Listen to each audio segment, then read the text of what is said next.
Our names are Scott and Pam Evans. We're in Bay City, Texas.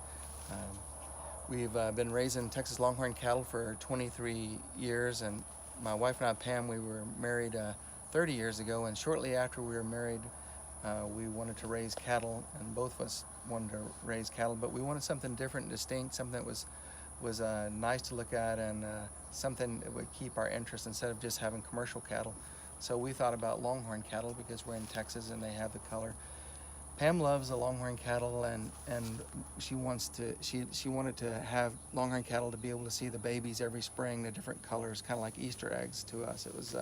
It's just a big benefit to have that color out in the pasture. We never in a million years thought that we would have a world record setting steer. There's 1.5 billion cows on the earth, and SATO has the longest horns tip to tip of any cow living on the earth. You don't need to record it. I'm good now. No. Before it was what? Before Bay City was here, it was called Red Bluff. And it's because of the red bluffs down at the river, because of the clay in the soil. And one of the first churches was formed out here. And so we have a cemetery up at the very front. It's all underground now because of all the floods that have come through. The settlement has covered up all of the tombstones that are there, and there's between, what did we count up, Scott, 50 to 80 people up there at the front, and we have a Confederate soldier also marked up at the front. Wow. So pretty interesting. The total horn, where they do run a line all the way along the total, the horn to get the total horn. So, hey, Taco. And if she leaves, then the cows come running back all mad. Where are you going? Yeah. We left you in charge. Well, it's almost like they imprint. You know how ducks imprint. Yeah. They imprint it on you. Yeah. I spend a lot of time with them when they're calves, when we pulled them off of their moms, and I'll take a couple of weeks to spend time with them every day and sit with them and get them to hand gentle so they'll eat out of your hand and you can scratch them, and that's how we like to do it with our cattle. Get them quiet. And that's why they're so quiet. She works with them when they leave. Native American celebration, and our friend, this Philip Whiteman Jr. gave the mother of these horses to some friends from Rosewood Reservation, and then the first foal of that Cheyenne War Pony is this horse, and they wanted Pam to have it, and then the third foal is that Palomino looking horse. Mm-hmm. That horse, Yamni and Lakota, means three. So that's why that one's named Yamni. Cheyenne war horse. Yeah, from the Cheyenne tribe, Northern Cheyenne tribe. They kept those ponies from the days from the Battle of the Little Bighorn. So that's where the lineage goes back to. Wow. Chief Philip Whiteman Jr.'s herd of horses that they've kept since then, through his family all the way down to him. That's where that horse came from. Well, both of them. But those horses are old now. How old is? She's 18 and Yami's 16. And then my old quarter horse, she's 24. Hi, Phillips. Come on, buddy. Come visit. So they're pretty docile. Well, ours, other people's cattle, like our neighbors, has commercial cattle. Yeah, They see off human, running. they're gone. Yeah. These cows get people. There are people around them. And they get worked twice a year, and then they see us out. Pam stays with the cows, like the calves. I'm the invisible man. We're ready to roll on the story of SATO. Sato received his name based on, or his namesake is Michael Martinez. Michael Martinez's nickname was Sato, and Michael was a fine young man. He was a real cowboy. He worked a lot of cows with his father and his grandfather, and he was a pleasure to be around. He'd look you in the eye, shake your hand, and always had a kind thing to say. So we named Sato when he was just a baby after Michael. And when Sato won the first world championship, we went to his parents and told him about Sato winning the world championship, and they were really happy. And then hereafter, Sato surpassed the Guinness Book of World Record. We were so happy that we went to see his parents, and they were really happy that it had happened. So it just a happenstance that he was named for Michael's nickname, and then Sato turned out to be the world champion. So I think that's a good thing for their family and for us too. They are. Thank- Okay, so I'm ready, but I need Sadie to look Sadie. this way. Yupo. Yupo.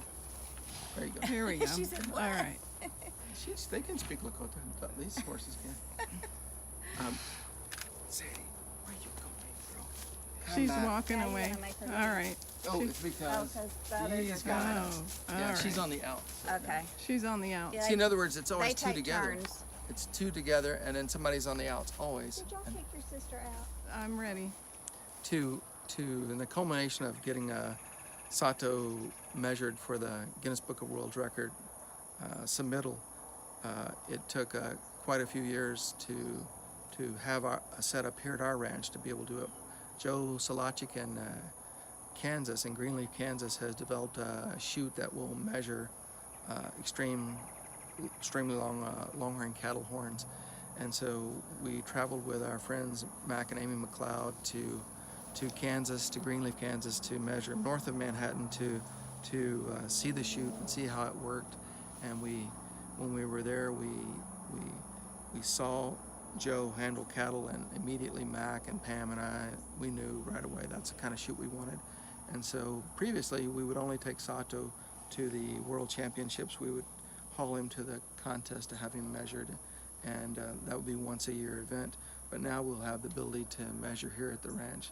So the day that we measured him for the Guinness, we brought SATO in with all the cattle and brought him through, squeezed him, and were able to measure with no problems. It worked great.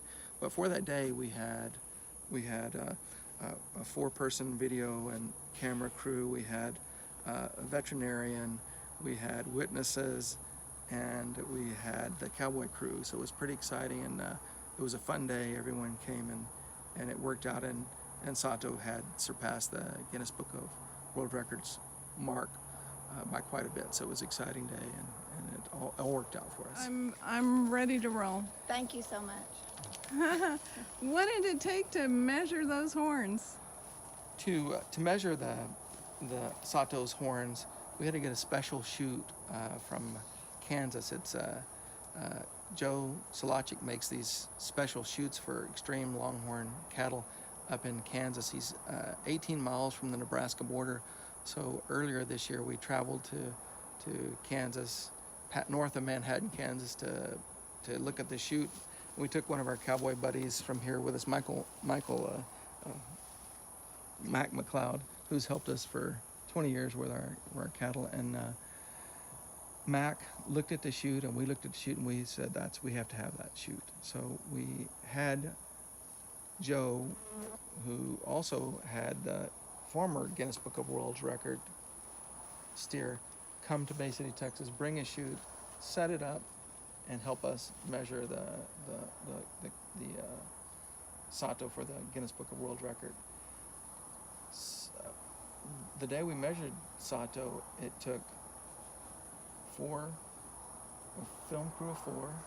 It took a veterinarian, 3 cowboys, and witnesses. And that's how we were able to measure him. We bring our cattle in just like we always normally do, bring them in to work them in, and we brought all the cattle through and worked them. And we worked SATO, and we squeezed him in, measured him, and then turned him out. Want some attention? Yeah. So beautiful. The goopy eyes? God, Oh, face that me is and not introduce yourselves, and then I'm just doing the exact same thing. Our names are Scott and Pam Evans. We're in Bay City, Texas.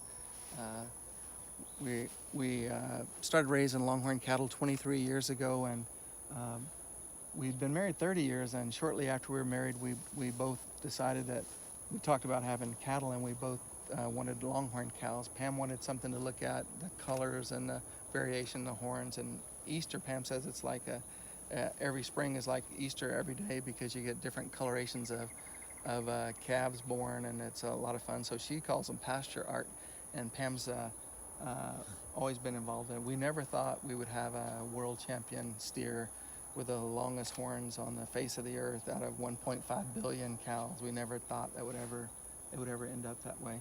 But Sato is a 9-year-old steer, and he weighs approximately 1,800 pounds. His horns are 200 to 300 pounds, and in human scale, that would seem like that's a super heavy burden to carry those horns. But for 1,800-pound cow, 300 pounds of horns is not much horn.